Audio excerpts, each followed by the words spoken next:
Do you ever find that, like I've experienced this, both worship leading and other kinds of ministry, sometimes when you are going through the worst situation and you feel the least, like you have the least to give, sometimes it's those are the best moments. Yeah. And it's almost, I don't know if it's the Lord saying, my grace is sufficient for you or what it is, but it's almost like suffering does not, or in bad days and difficult seasons, not only do they not prevent you from being able to touch the Lord, sometimes it goes even deeper. It brings you closer. Your suffering usually should bring you closer to the Lord. And I think those are really beautiful moments and reminders of the Lord where he's like, this isn't about you. It's not how good you are. It's how good I am. Yeah. And sometimes you feel so confident and you're like, yes. And you're like, oh, what was that? Like, that was, what even happened?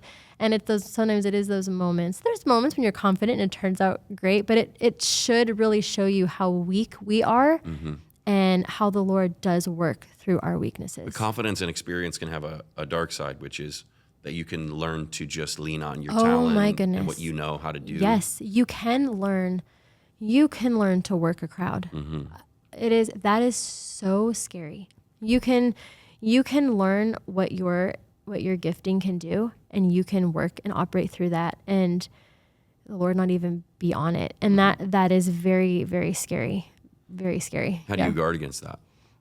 Because I think that is an issue that people deal with as they become more experienced. Yeah. And no matter what your area of expertise is, the better you get at it in the natural, and the more your own, even spiritual gift is developed and refined, you can get to a place where you don't even really lean on the Lord at all. You just you can turn it on like a light switch. Yeah.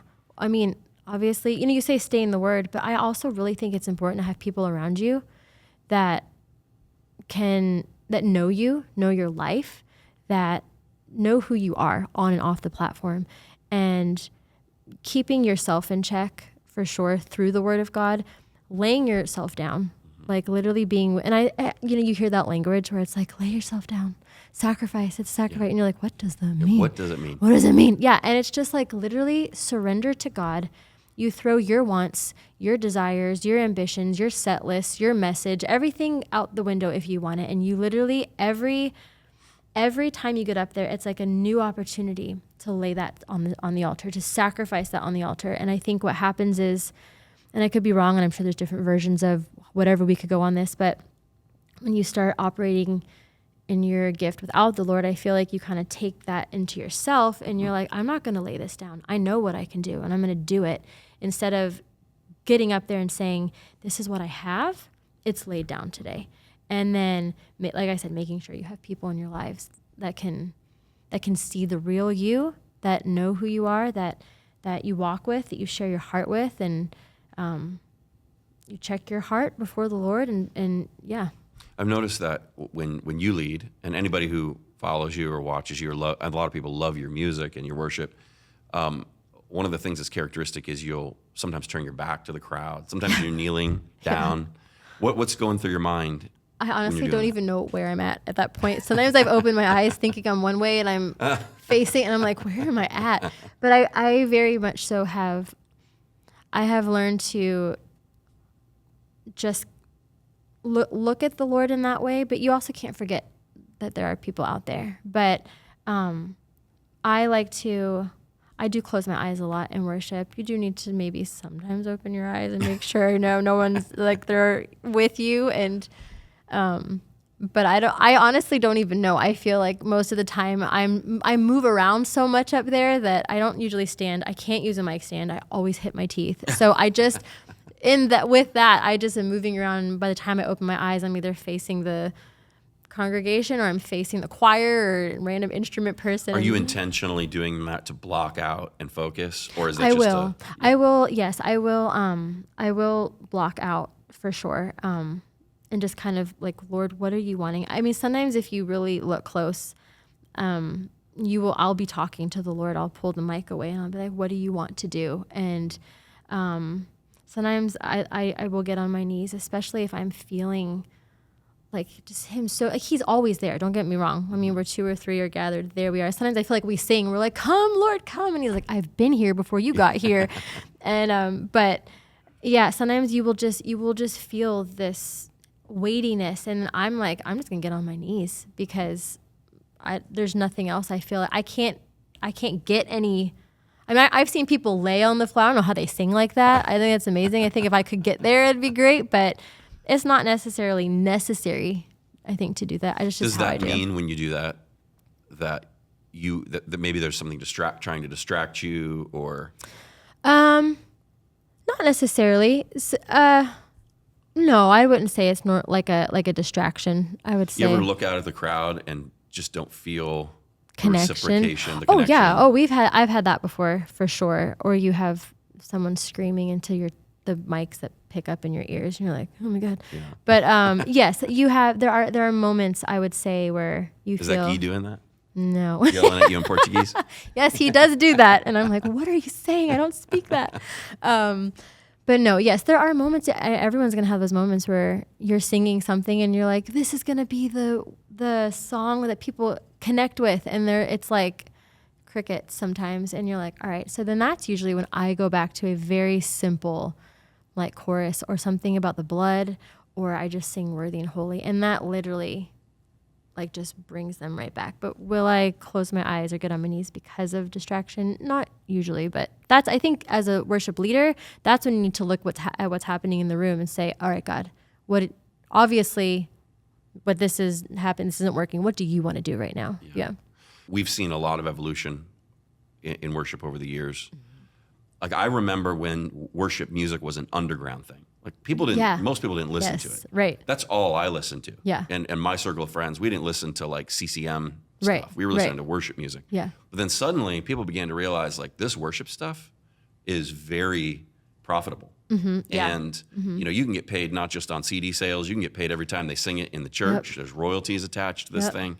And then suddenly you started to hear worship music on the radio. It started to like become the Yeah. most popular kind of Christian music, Yeah. to the point now where CCM is almost not a thing anymore. Right. Like, you don't really, I mean, there are still Christian Right. radio stations, Yeah. but who listens to Yeah. them? No. You know, Yeah. no. most people that listen to Christian music are listening to worship music. Right. So now worship music is the new CCM. Yeah. It's commercial. It's highly profitable. It is. If you rise to the top of those lists, you can become a multimillionaire. The worship industry has become such a gross thing. Behind the scenes, for sure. Yes, it is very, very gross behind the scenes. I don't think a lot of people realize that. It can be very beautiful, but it can be very gross. Yeah. Yeah. I would say it inhabits all the worst Yeah. things of CCM music and Yeah. secular music, Yeah. with the hypocrisy of very spiritual, Yeah. Christ-centered Yeah. lyrics sometimes in Yeah. music. And so, not to say that modern worship music is not good, but I do think that we're in a dangerous place right now where there is such a mixture Yes. that That's such a good way to put that. Yeah. yeah, and it's dangerous. And there's some great things about it, but there's also some very dangerous things about it. Yeah. And I feel like we're right now in a season where that's beginning to change, especially with the Gen Z. Yeah. I notice, like, Yeah. when I talk to my kids and some of these younger ones, Yeah. they prefer the stripped back. Yeah. Like, they don't, like, the big rock band and all that stuff is Yeah. fine, but they're actually liking just somebody up there with an acoustic guitar Yes. spontaneously They're singing. like, just give me truth. Yeah. Like, what is it? Give me truth. Yeah. So in this moment, like, where do you think we are? What do you think God is doing right now in the worship world? Can you speak into that? Yeah, I really feel like it has become such a high thing in a bad way that I feel like this is the time when the Lord is beginning to strip things down. I think a lot of things are going to be exposed. I think there has been a lot of shifting, and you'll see what falls through the cracks and what doesn't. And what you thought was going to stand is going to come crumbling down big. And what's going to be left is that the simplicity and the beauty. Simplicity doesn't mean boring, Yeah. but it's like you see it. It's like, that's not what that is. And not to say or to offend those that are artists, but artists are different than worshipers. But if you claim to be a worshiper and you're not worshiping, you're gonna watch the Lord, because He deserves worship. He deserves to be worshipped. And I really believe there's going to be that. I think there already has been a sifting, to be honest with you, but I really think a lot will be exposed, and truth will come out, and not even like people being exposed necessarily in that way. It will, but I really feel like you were saying, even Gen Z, like they're hungry for that truth and they're crying out for that. And God's going to be like, I'm going to show you truth. I'm going to show you what this is. And that's why I feel so passionate about talking about worship so much more than the microphone, because that might go away. Yeah. You know what I mean? Like that might be stripped. I mean, like even like what COVID did, it stripped so much, but you couldn't really take away the truth of who God was. And so I'm always like, at any moment you could take away a platform and a microphone, and that is not what matters. What matters is God and who he is and how you obey him and how you love him and serve him. Yeah. How do we protect, again, I'm thinking of some of the younger ones that are coming up in this, and from the outside looking at the stage, it looks pure, it looks really cool, looks like a lot of fun. And then a lot of times when they do find out what goes on behind the scenes, they can become disillusioned. Yeah. And they can, either be swept up into the mess, or they can get so disillusioned they walk away from it. Like, I want nothing to do with this. Yeah. Sometimes I feel like it's like when you're a kid and you find out Santa's not real. And you're like, what? But I do think there's so much, money isn't bad, but the love of money in the root of that is what gets evil, right? And so there's so much of that involved in worship. And to get swept up in it, it's going to be the fame, the notoriety, the finances.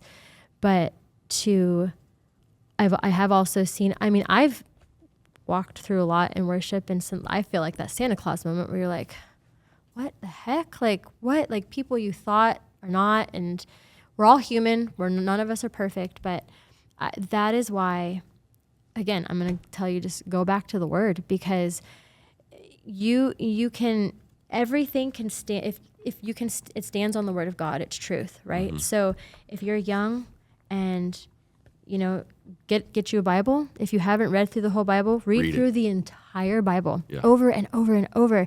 And then you start worshiping and you lead worship. You will know, you have that relationship with God.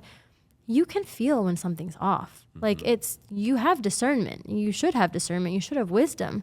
And you read the word, and if it's not matching, and it's not, because you can get up there and you can sing all the right songs, but in the second you get off the platform, are you living the way that God's asked you to live? Is there fruit like he's asked? Are you just operating in gifts? Like you will know that. And I don't think that's like you have to be a certain age to understand that. My kids can know that. You try to teach them to be sensitive to that, and sometimes they'll walk in and they'll be like, something's not right, and they might not have the right language for it, but they can feel it. That you can feel that and match it with the word. Again, don't go with just your feelings, but understand the word of God and hold it against the word. And if it's true, it will stand. If not, it will crumble.